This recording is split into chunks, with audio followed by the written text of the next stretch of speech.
नमस्कार दोस्तों, स्वागत है आपका उत्तराखंड जी के वेरी इजी ट्रिक्स में। और आज की इस वीडियो में हम बात करने वाले हैं Uttarakhand important objective question part 16 के बारे में। ठीक है दोस्तों, इससे पहले मैंने 15th और पार्ट अपलोड कर चुका हूं। अगर आपने वो वीडियो नहीं देखी है तो प्लीज़ देख लीजिएगा। और दोस्तों जहाँ तक है अभी ये मेरा इस सीरीज का लास्ट पार्ट होगा। क्योंकि अभी मेरा एग्जाम होने वाला है। ठीक है, तो इस वजह से मैं ये जो सीरीज है इसे यहीं पे रोकता हूँ। इसके बाद में दोस्तों कोशिश करूँगा कि 1 फरवरी से आप लोगों को कंटिन्यूसली वीडियो दे सकूँ। ठीक है, क्योंकि मेरा भी एग्ज़ाम है, थोड़ा मुझे भी पढ़ना है। मैं अलग पढ़ता हूँ, मेरा सब्जेक्ट अलग है, तो मैं ये ऑब्जेक्टिव सीरीज खाली आप लोगों के लिए चला रहा था। मेरा मतलब इस सिलेबस से कोई लेना देना नहीं है फिलहाल। मैं एक टाइम पे जब प्रिपरेशन करता था तब उस बेसिक पे मैंने ये चैनल स्टार्ट किया था। और आज के टाइम पे ये है कि मैं खाली वीडियोस बनाता हूँ, तो आप लोगों के रिक्वेस्ट के ऊपर बनाता हूँ ताकि आप लोगों को कुछ बेनिफिट हो सके। ठीक है, तो प्रेजेंट टाइम में क्या है कि मेरा भी एग्जाम है, तो मैं कुछ दिन के लिए स्टॉप करूँगा, उसके बाद कंटिन्यू करूँगा मैं 1 फरवरी के बाद। ठीक है, तो दोस्तों स्टार्ट करते हैं। ठीक है, तो हमारा पहला जो क्वेश्चन है ये है कि उत्तराखंड में घटकू नामक स्थान क्यों प्रसिद्ध है। ठीक है, तो उत्तराखंड में घटकू नामक स्थान प्रसिद्ध है दोस्तों जनजाति आस्था के रूप में। ठीक है, जनजातीय आस्था के रूप में ये जो हमारा घटकू नामक स्थान है ये प्रसिद्ध है। ठीक है, और ये कहाँ पड़ता है दोस्तों, ये भी क्वेश्चन पूछा सकता है। तो ये पड़ता है चंपावत में। अगर एग्जाम में डायरेक्टली क्वेश्चन ये पूछा सकता है कि उत्तराखंड में घटकू नामक स्थान क्यों प्रसिद्ध है, तो यह है जनजातीय आस्था के रूप में। या उत्तराखंड में घटकू नामक स्थान जो जनजातीय आस्था के रूप में प्रसिद्ध है ये कहाँ स्थित है। ठीक है, ये भी पूछा सकता है, तो यह है चंपावत में स्थित है। ठीक है, अगला हमारा इंपोर्टेंट क्वेश्चन है दोस्तों कि उत्तराखंड के सतपुली में विनाशकारी बाढ़ कब आई। ठीक है, तो दोस्तों सन 1951 में उत्तराखंड के सतपुली में विनाशकारी बाढ़ आई थी, जो कि हमारा पौड़ी में पड़ता है। और ये क्वेश्चन एग्जाम में पूछा गया है। ठीक है, इसलिए क्वेश्चन मैंने यहाँ पे कवर अप किया है। ठीक है, अगला हमारा इंपोर्टेंट क्वेश्चन है दोस्तों कि उत्तराखंड में बैग रैग किस जनजाति के देवता हैं। ठीक है, तो दोस्तों भोटिया जनजाति के देवता क्या है, बैग रैग हैं। ठीक है, बैग रैग एक देवता का नाम है, मतलब तो ये किस जनजाति के देवता है ये क्वेश्चन है, तो ये है भोटिया जनजाति के। ठीक है, अगला हमारा इंपोर्टेंट क्वेश्चन दोस्तों चौथा कि किस पर्व को उत्तराखंड में संतान कल्याण के रूप में मनाया जाता है। तो दोस्तों भैरोली एक पर्व है, ये भी एग्जाम में डायरेक्टली क्वेश्चन पूछा गया है कि भैरोली पर्व को उत्तराखंड में संतान कल्याण के रूप में मनाया जाता है। ठीक है, और एक हमारा दोस्तों एक क्वेश्चन इससे रिलेटेड ये भी आता है कि गायों का त्योहार नाम से कौन सा पर्व मनाया जाता है। ठीक है, गायों का त्योहार तो ये मनाया जाता है दोस्तों खतड़ुआ। ठीक है, मतलब पशुओं का त्योहार नाम से भी हमारा खतड़ुआ ही मनाया जाता है। ठीक है, खतड़ुआ पर्व होता है, खतड़ुआ ये गायों के त्योहार के रूप से मनाया जाता है। ठीक है, और अश्विन मास की संक्रांति को मनाया जाता है, यानी कि दोस्तों ये 17 सितंबर को ये पर्व हमारा मनाया जाता है। ठीक है, ये भी काफी अच्छा इंपोर्टेंट क्वेश्चन है। अगला हमारा इंपोर्टेंट क्वेश्चन है दोस्तों पांचवा कि उत्तराखंड के प्रसिद्ध गीत बेड़ूपाको बारहमासा की धुन किसने तैयार की थी। आप लोगों ने सुना होगा, अगर आप उत्तराखंड से रिलेटेड है, खासकर कुमाऊं से रिलेटेड, कुमाऊनी सॉन्ग है एक बेड़ूपाको बारहमासा। ठीक है, तो इसकी धुन किसने तैयार की थी दोस्तों, ये की थी मतलब बजेंद्र लाल शाह जी ने। ठीक है, स्वर्गीय बजेंद्र लाल शाह जी। ठीक है, इनका देहांत हो चुका है, तो बेड़ूपाको बारहमासा की धुन बजेंद्र लाल शाह जी ने ही तैयार करी थी। ठीक है, अगला हमारा दोस्तों एक इससे रिलेटेड इंपॉर्टेंट क्वेश्चन है कि काफल पाको गीत एवं नंदिनी गीत के रचनाकार कौन है। ठीक है, काफल पाको गीत, ठीक है, और नंदिनी गीत है। ठीक है, और नंदिनी गीत के रचनाकार कौन है। ठीक है, तो ये हैं दोस्तों हमारे चंद्रकुंवर बरतवाल जी। ठीक है, चंद्रकुंवर बरतवाल जी काफल पाको गीत और नंदिनी गीत के रचनाकार हैं। क्वेश्चन काफी बार एग्जाम में पूछा गया है, इसीलिए मैंने यहाँ पे कवर अप किया है। ठीक है, अगला हमारा इंपोर्टेंट क्वेश्चन दोस्तों छठा कि किस वर्ष उत्तराखंड को सौर ऊर्जा में मतलब प्रथम रहने पर राष्ट्रपति द्वारा सम्मानित किया गया था।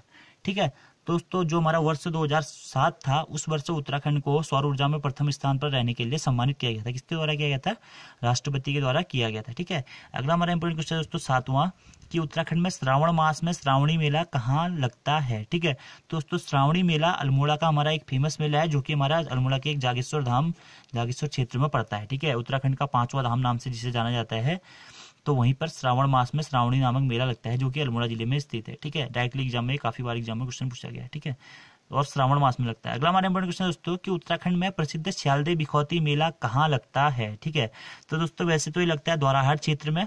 ठीक है, द्वाराहाट यानी कि मूठी मूलियों का क्षेत्र, मूठी मूलियों का क्षेत्र, और भी बहुत कुछ कहते हैं, इसे मैंने प्रीवियस वीडियो में आप लोगों को बता रखा है। ठीक है, तो प्रसिद्ध स्यालदे बिखौती मेला कहाँ लगता है दोस्तों, अल्मोड़ा में लगता है। ठीक है, अल्मोड़ा जिले में लगता है, यानी कि द्वाराहाट क्षेत्र। अगर द्वाराहाट ऑप्शन में तो द्वाराहाट मारिएगा, वरना अल्मोड़ा में तो लगता है। ठीक है, और ये कब लगता है दोस्तों, तो वैसाख माह के फर्स्ट दिन ये मेला लगता है। ठीक है, तो दोस्तों इसमें 2 मेले लगते हैं, एक तो है स्यालदे और एक होता है बिखौती। ठीक है, जो हमारा स्यालदेव मेला लगता है ये लगता है रात को। ठीक है, वैशाख माह जब हमारा स्टार्ट होने वाला होता है उसकी पहली रात को स्यालदेव मेला लगता है, और उसी के दूसरे दिन दिन में जो मेला लगता है उसे बिखौती नाम से जाना जाता है। यानी कि मेला एक ही है लेकिन इसे दो नाम से जाना जाता है, रात को जो लगता है उससे स्यालदेव और दिन में जो लगता है उसे बिखौती, और ये काफी फेमस मेला है द्वाराहाट का। ठीक है, अगला हमारा इंपोर्टेंट क्वेश्चन है दोस्तों कि गोपेश्वर के रुद्र शिव मंदिर में कितने राजाओं के लेख प्राप्त हुए हैं। ठीक है, दोस्तों गोपेश्वर में एक रुद्र शिव मंदिर है, उसमें 2 राजाओं के लेख प्राप्त हुए हैं, और दो राजा कौन कौन है दोस्तों, एक हमारे नागपति नाग जी, ठीक है, और दूसरे हमारे अशोक चल। तो सबसे पहला इंपोर्टेंट क्वेश्चन तो है कि रुद्र शिव मंदिर कहाँ स्थित है, ये हमारा गोपेश्वर में स्थित है।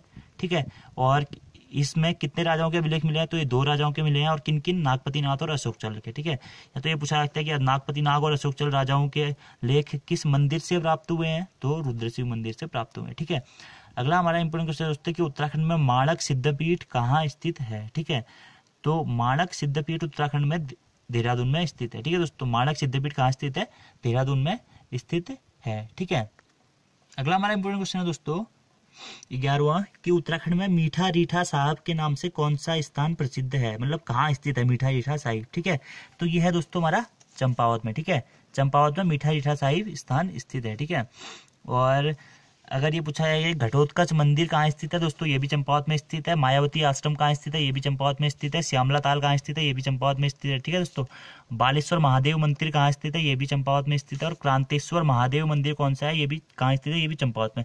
और दोस्तों ये सारे क्वेश्चन जो है ना ये एग्जाम्स में पूछे जा चुके हैं, इसीलिए मैंने ये सब कुछ यहाँ पे कवर किया है।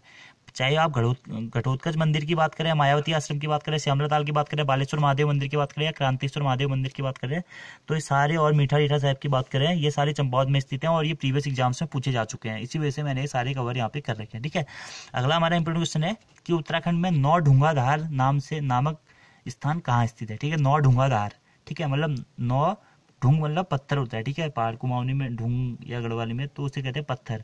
तो 9 पत्थरों वाली धार के नाम से प्रसिद्ध स्थान कहाँ स्थित है दोस्तों, तो है चंपावत में ही स्थित है। ठीक है, अब अगला हमारा इंपोर्टेंट क्वेश्चन है दोस्तों 13वां कि पाताल रुद्रेश्वर गुफा यानी कि रुद्र गुफा की खोज कब हुई। ठीक है, तो दोस्तों 1993 में रुद्र गुफा की खोज हुई। ठीक है, और पाताल रुद्रेश्वर गुफा कहाँ स्थित है, यह है हमारी चंपावत में। ठीक है, अब दोस्तों एक और इम्पोर्टेंट है हमारा इससे रिलेटेड, एक है पाताल भुवनेश्वर गुफा है। ठीक है, और एक है पाताल रुद्रेश्वर गुफा। तो इसमें कंफ्यूजन नहीं होगा, जो हमारी पाताल भुवनेश्वर गुफा है ये पिथौरागढ़ जिले में स्थित है।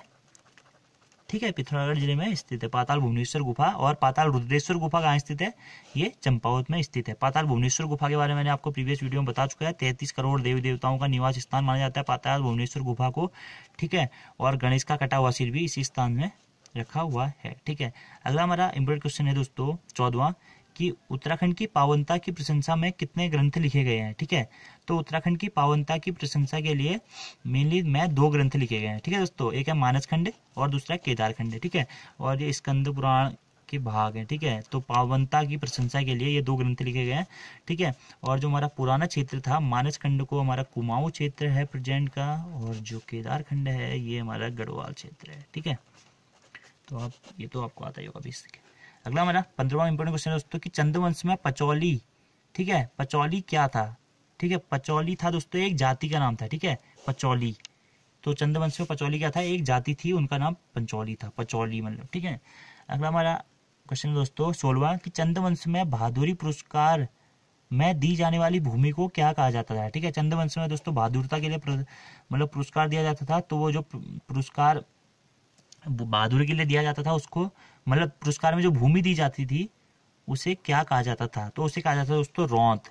ठीक है, रौंत, तो बहादुरी पुरस्कार को क्या है, रौंत कहा जाता है। ठीक है, अगला हमारा इंपोर्टेंट क्वेश्चन दोस्तों 17वां कि सीरा किसका प्राचीन नाम है, तो दोस्तों सीरा है हमारा डीडी हाट का प्राचीन नाम है। ये काफी अच्छा और इम्पोर्टेंट और नया क्वेश्चन है। ठीक है, सीरा हमारा डीडी हाट का प्राचीन नाम है।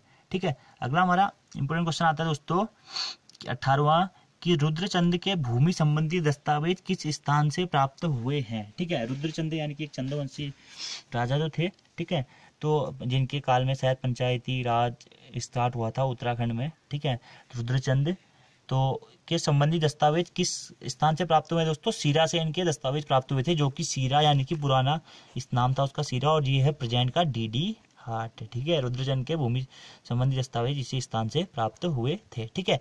अगला हमारा इंपोर्टेंट क्वेश्चन है दोस्तों 19वां कि ओले पड़ने पर थाली बजाकर सभी को सतर्क करने वाले ओली ब्राह्मणों का वर्ग किसने बनाया था, ठीक है। तो जब पहले क्या था कि ओलों की मार पड़ती थी, ठीक है, तो मतलब कृषि को भी नुकसान होता था और काफ़ी मतलब आर्थिक जन समस्याएं भी आती थी। तो इसी समस्या से निपटने के लिए दोस्तों ओले पड़ने पर थाली बजाकर सभी को सतर्क करने वाले ओली ब्राह्मणों का वर्ग किस राजा ने बनाया था, ठीक है। तो ये बनाया था रुद्रचंद जी ने, ठीक है। और या तो ये भी डायरेक्टली क्वेश्चन में जाके रुद्रचंद ने ओलों से बचाने के लिए किसका वर्ग बनाया था, तो ओली जो ओली एक कास्ट होती है, ओली ब्राह्मणों का संघ बनाया था। अगला क्वेश्चन है दोस्तों हमारा 20वां कि रुद्रचंद प्रारंभ में यानी कि 1565 से लेकर 87 तक एक स्वतंत्र शासक थे, ठीक है। लेकिन 1587 के बाद क्या हुआ था दोस्तों, उन्होंने क्या किया था, किसकी अधीनता स्वीकार की, ठीक है। तो दोस्तों अकबर की अधीनता उन्होंने स्वीकार कर ली थी 1587 के बाद, ठीक है। तो प्रारंभ में रुद्रचंद एक स्वतंत्र शासक थे 1565 से लेकर 77 तक। उसके बाद 1587 में उन्होंने किसकी अधीनता स्वीकार की थी, तो दोस्तों अकबर की अधीनता उन्होंने स्वीकार करी थी, ठीक है। तो दोस्तों आज की इस वीडियो में हमने 20 क्वेश्चन डिस्कस कर लिए हैं। आशा करता हूँ कि ये क्वेश्चंस आपके लिए हेल्पफुल रहेंगे। और वीडियो में कोई प्रॉब्लम हो तो आप लोग मुझे बताइएगा, और अगर मुझे टाइम मिलेगा तो मैं पूरी कोशिश करूंगा आप लोगों के लिए नई वीडियोस बनाने की। Thank you friends, thanks for watching the video, see you next time.